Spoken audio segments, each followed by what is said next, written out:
Assalamualaikum warahmatullahi wabarakatuh. Perkenalkan, saya Muhammad Fadlan Fatur Rahman dari program studi angklung dan musik bambu Institut Seni Budaya Indonesia Bandung. Pada video kali ini saya akan membahas tentang 7 unsur kebudayaan, di mana salah satunya saya membahas kesenian. Saya kali ini berkunjung ke Pura Wira Satya Dharma yang berada di Ujung Berung. Saya mewawancarai 3 narasumber yang dimana akan dibahas dalam video selanjutnya. Selamat menyaksikan.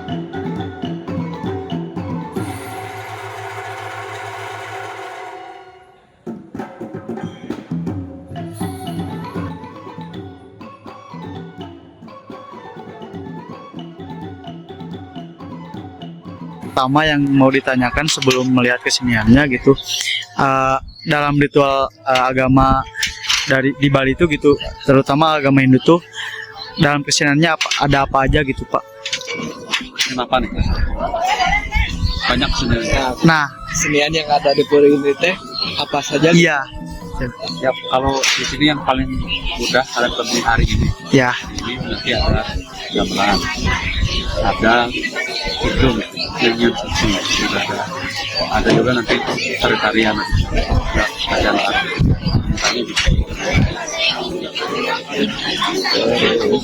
Dalam pelaksanaan ibadah, kaitannya kesenian dengan kegiatan upacara keagamaan itu didasarkan pada konsep Pancagita. Pancagita. Jadi kalian baca referensi di dalam. Iya. Baik. Panca itu kita itu 5 itu apa saja? Pertama itu ada gentang, dipegang oleh pemangku Sunan Biso. Ya. Kalian bisa lihat. Dan yang kedua ya, Koi Pojok.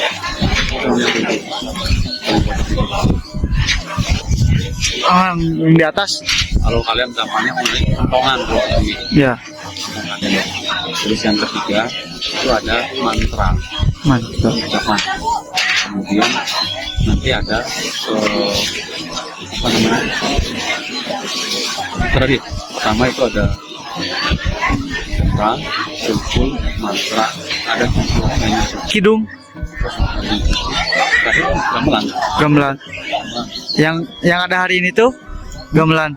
Gamelan. Jadi 5 bunyi ini yang didasarkan menjadi apa namanya hubungan mengapa mesti harus ada kesenian. Salah satu unsur kesenian kan gamelan di siapa dan itu berbunyi berlaut gitu, sebagai sebuah persembahan dari umat pada musik. Nah, nanti selebihnya ada pertunjukan tari, pertunjukan drama dan segala macam gitu. Itu nanti dibagi ke ada kesenian wali itu adalah yang sakral itu, ada kesenian berwali, kemudian ada yang kesenian bali-balian, pertunjukan umum, maksudnya kontennya itu bisa berupa hiburan, ada dialognya dan segala macam. Itu nanti ada di pas upacara. nah, bisa disebutkan Pak perbedaan kesenian yang sakral dengan hiburan? Ya, kesenian sakral seperti misalnya Rejang Dewa ya. Dan kalau kita bicara tadi Rejang Dewa itu kesenian sakral. Yang menggambarkan adanya apa namanya mensimbolkan turunnya Dewa Dewi ke dunia ya.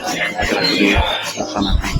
Kemudian kalau yang bali-balian ya seperti drama dong, kemudian seperti tari-tarian baru seperti itu. Hari ini mungkin kalian nggak bisa menyaksikan, tapi bisa nanti di komplit datanya.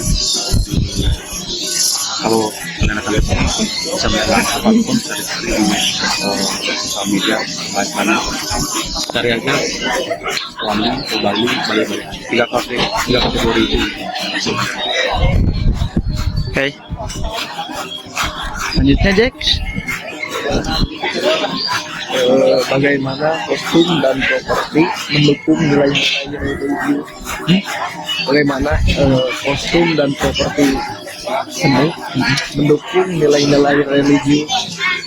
Ya kan kalau busana kan dia satu menceritakan soal apa namanya sikap sopanan, santunan, kemudian juga ada simbol-simbol seperti hari ini saya pakai ini, pakai tamat contoh gitu.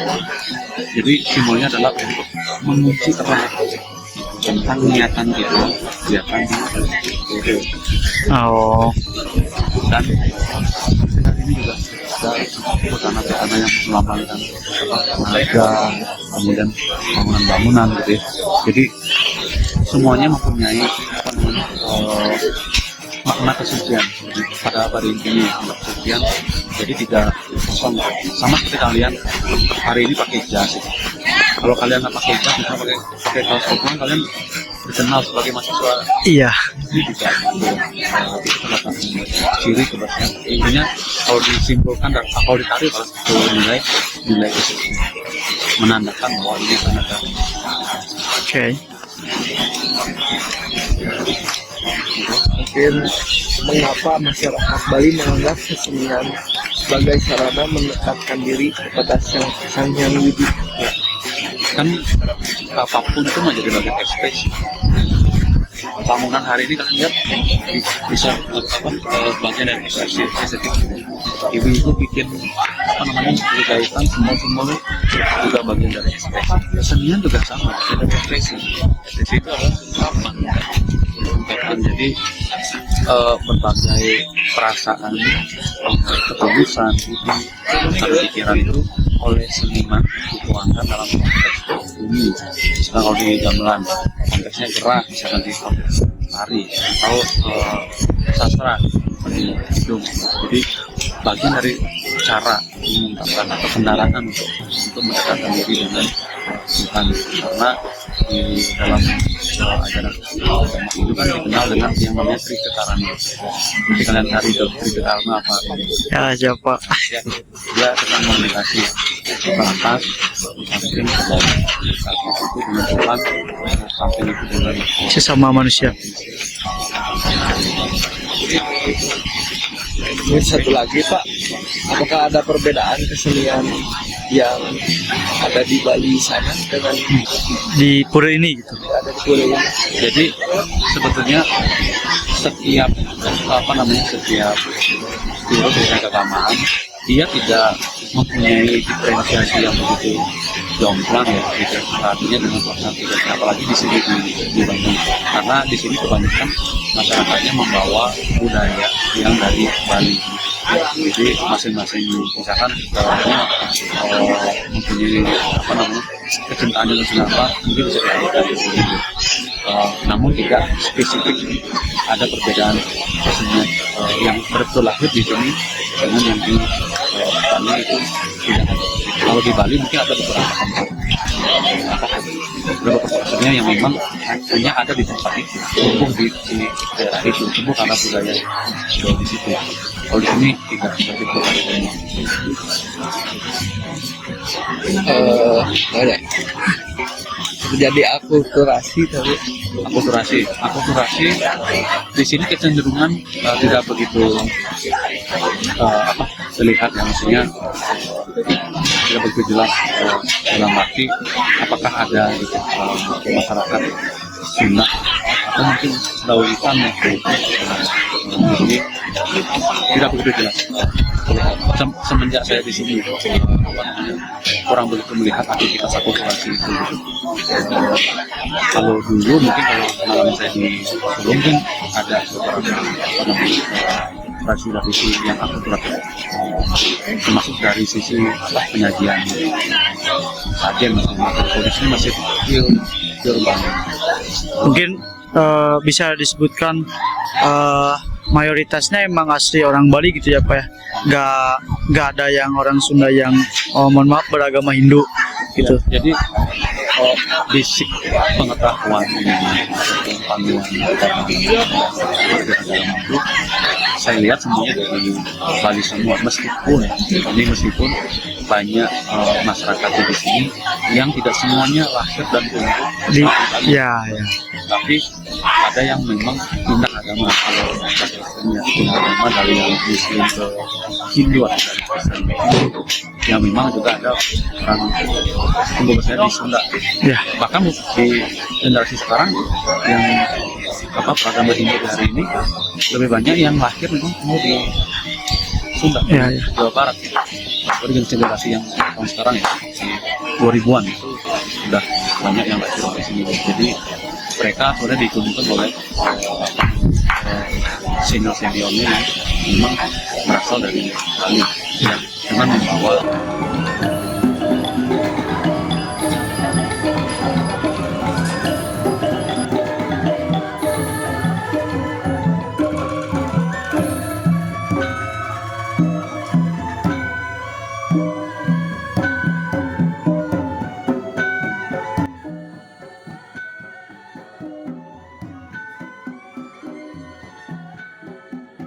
Mana?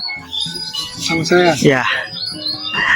nama lengkap ya, Anak Agung Komang Putra Ambara. Terus posisi saya Ketua Pengurus Pura Wira Satya Dharma. Kan lagi, Asalnya Pak asli dari Bali atau dari saya asal Bali. pindah ke sini? Udah kesini udah tahun 76, belum lahir. Nah, mau tanya Pak, kapan pura ini tuh dimulai berdiri gitu, dibangunnya dari kapan gitu? Pura ini mulai dibangun tuh tahun 1999. Kemudian tahun 95-nya diresmikan. Namanya Kontak Lindik, diresmikan. Jadi dia menjadi hari ulang tahun Pura. Tanggal waktu itu tanggal 10 Juni 1995. Ya. Tapi kalau di hitungan saka, tanggal ini tidak selalu sama. Ya. Nah, makanya dia disebutnya ulang tahun puja. Nah, ulang tahun ini di Hindu disebutnya puja wali. Dharma itu galungan. Kalau kuningan itu hari penghormatan kepada Yang Widi dan orang Mungkin Jadi dia diresmikannya tanggal 10 Juni 1996, tepatan dengan Hari Raya Kuningan. mungkin Pak, bagaimana bisa berdirinya pura ini, atau apakah awalnya hanya digunakan untuk sebagai sarana ibadah saja, atau mungkin yang kedua ada tempat bermacam-macam kegiatan kayak latihan kesenian apapun itu gitu Pak? Pura ini berawal dari sejarahnya. Di batalion ini dulu cukup banyak pemeluk Hindunya yang dari Bali. Pernah sampai 60 kakak ya. Nah, sehingga oleh kesatuan diberi tempat kita di belakang. Tapi nah, kalau Muslim bilang sholat Ya. Ya. kecil ya, menyikapi perkembangan umat di Bandung, khususnya di Bandung Timur ini ya, kebutuhan itu makin berkembang. Ya. Sehingga teman-teman saudara kita kami yang di batalion ini sama-sama dengan kami yang di luar kesatuan ya. Di saya ini kan orang sipil ya, mendukung, membantu gitu ya. Ya. Sehingga juga waktu itu dibantu oleh komandan sekolah staf gabungan ABRI itu ya. Ya, ABRI. Sekolah orang Hindu, sehingga diberi tempat. Ini luasnya sekitar 2000 meter. Tapi prakteknya kita diberi cukup leluasa oleh kesatuannya. Ya. Di depan parkir itu tidak termasuk yang diberi, tapi kita rawat, kita urus, kita tata sehingga dia menjadi tempat parkir yang taman. Nah, itu. Jadi sejarahnya seperti itu, dan sekarang sudah cukup banyak, sudah sekitar 230 kakak di pura ini ya. Ya. Yang disebut dengan pemedak itu yang bertanggung jawab terhadap segala acara-acara itu. Ya. Mungkin Pak terkait bahan buat pembuatan relief itu tuh Pak, itu bahan ini semua itu dari Bali. Oh. Bali semua dikirim dari Bali. Termasuk tukangnya. Oh. Jadi kan nggak ada yang bisa. Ya. Termasuk tukangnya. Ada mungkin berapa bulan mereka di sini ya. Ya. Nah itu yang diukir itu disebutnya di orang Bali disebutnya paras. Paras itu batu cadas, tapi yang tidak keras, sehingga mudah diukir. Yang merah-merah itu bata khusus dibuat untuk bangunan-bangunan. Jadi beberapa ini karena sudah lama sudah mulai erosi. Dari Bali semua. Kayak batu apung gitu ya, Pak. Lebih keras. Paras ini karena kebutuhan yang begitu besar menggali, jadi dia itu ada di bawah tempatnya parasnya. Jadi orang menggali itu bisa sampai 10 meter. Ya, jadi plat-plat dipotong-potong, dibentuk, naikkan, dibuat bentuk itu.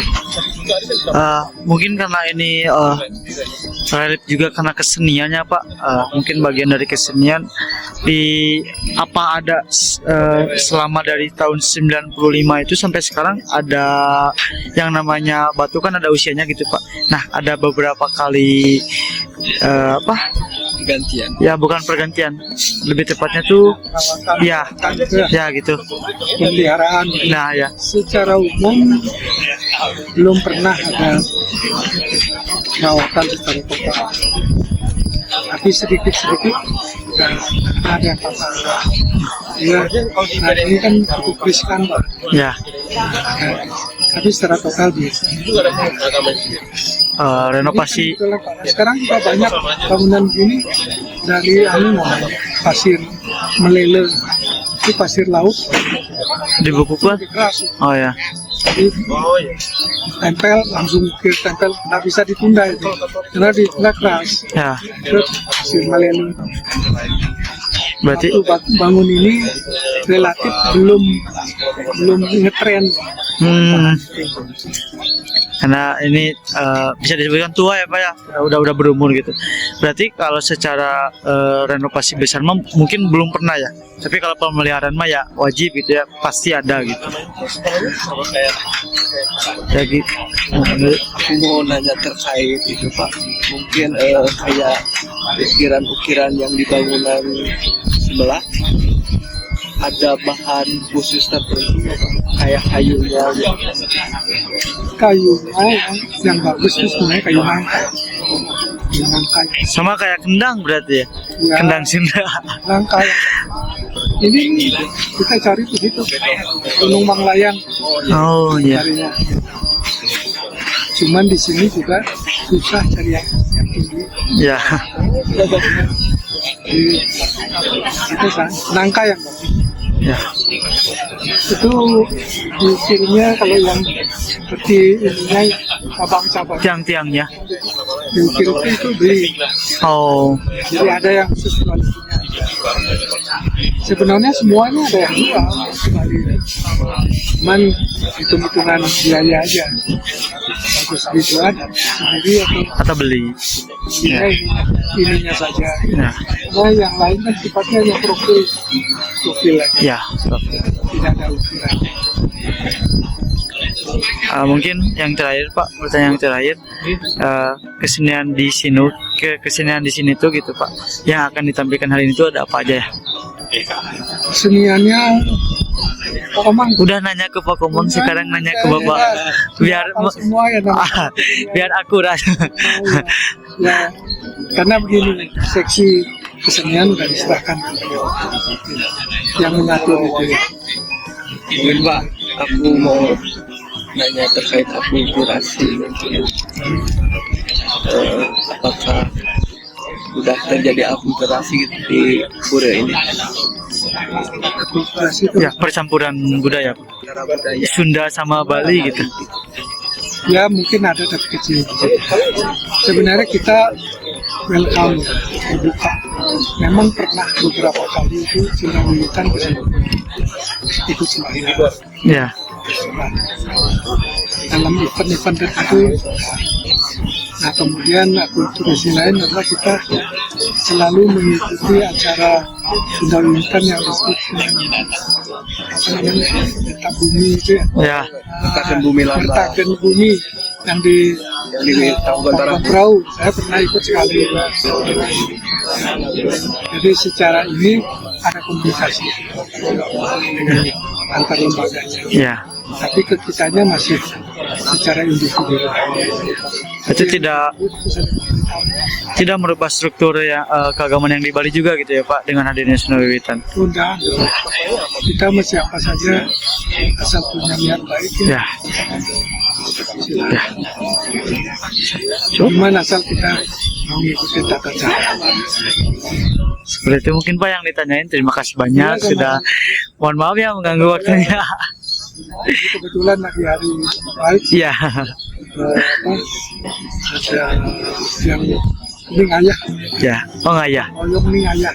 Masa ayah itu melakukan suatu kegiatan yang Positif. positif tanpa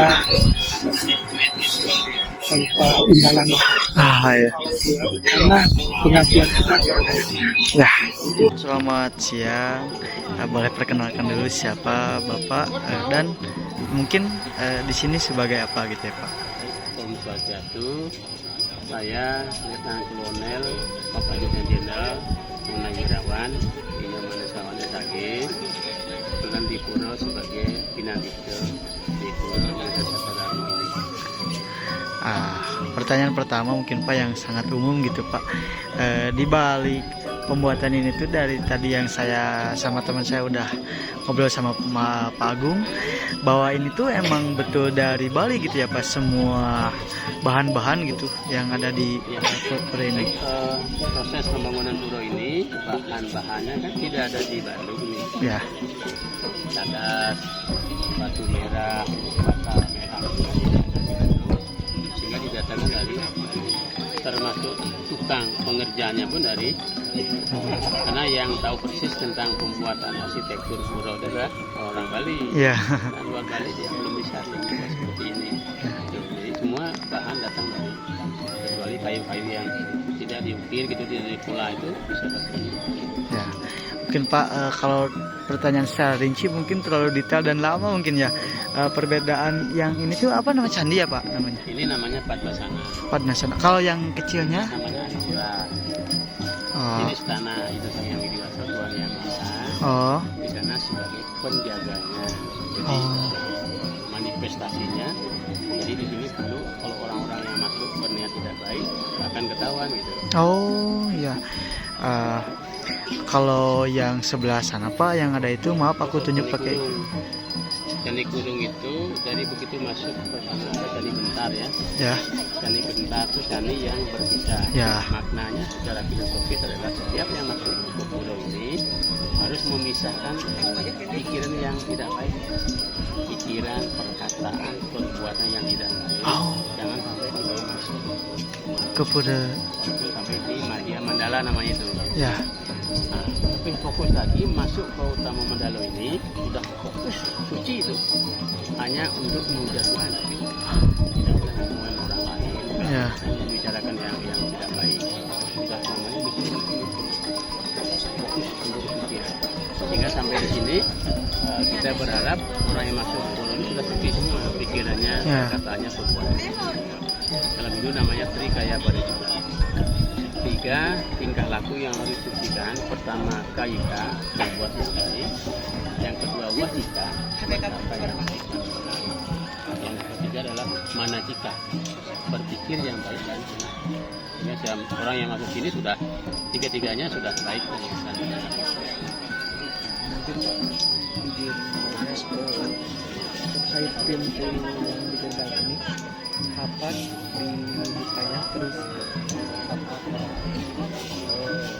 dalam peristiwa tertentu itu dibukanya? Jadi pintu ini dibuka kalau ada kegiatan upacara besar. Nanti di saat kuningan. Oh, di saat Kuningan Rebu ini Galungan kan? Ya. Rebu ini tanggal 17 ya. 17 ditambah 10 tanggal 27. Ya. 27 juga ritual segala macam prosesi kegiatan keagamaan di Raya Kuning itu dibuka. Oh, itu tadi diajarnya sebulan sekali, Pak? Atau setahun sekali? 210 hari sekali. Oh, 210 hari. Oh, 6 bulan kalender Hindu, 35 kali 6. Oh, ya. Karena perhitungan bulan di Hindu itu 35. Ya. Tapi Pak, bicara lagi makna gitu ya.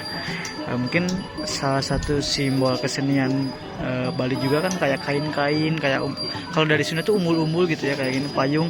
Itu punya makna tersendiri dalam keagamaan itu tuh sebagai apa gitu? Kalau kain putih kuning ini, kalau di sini selalu menggunakan putih kuning simbol kesucian. Oh, Karena ini bangunan utama daripada pura, namanya Padma Sana. Padma artinya bunga teratai, bunga tempat ibunya para dewa dan Tuhan. Padma asana tempat ibu. oh, Ada kursi di atas. Ya. Kursi itu kan. ya, Jadi kalau kita kegiatan sembahyang menurunkan Tuhan supaya bersana di situ kita sembah. Bukan bangunan yang kita puja, tapi Ya. Tuhan yang bersana. Karena Tuhan ada di mana-mana. Ya. Dia pakai nirwikara. Tuhan ada di mana-mana, tapi tidak terpengaruh oleh keadaan. Bersana hitam putih. Nah di sini penjaga mirip dengan pencalang kalau di dunia. ya, pecalang. Jadi penjaganya itu. Ya. sebelum nanti memuja Tuhan, penjaganya menyeleksi dulu siapa yang berniat tidak baik. Ya. Mungkin Pak terkait Nah, seperti itu hasil dari wawancara saya kepada 3 narasumber yang membahas tentang 7 unsur kebudayaan, salah satunya adalah kesenian. Mohon maaf apabila ada kekurangan dalam teknis pengambilan video ataupun penyampaian saya. Saya ucapkan terima kasih dan wassalamualaikum warahmatullahi wabarakatuh.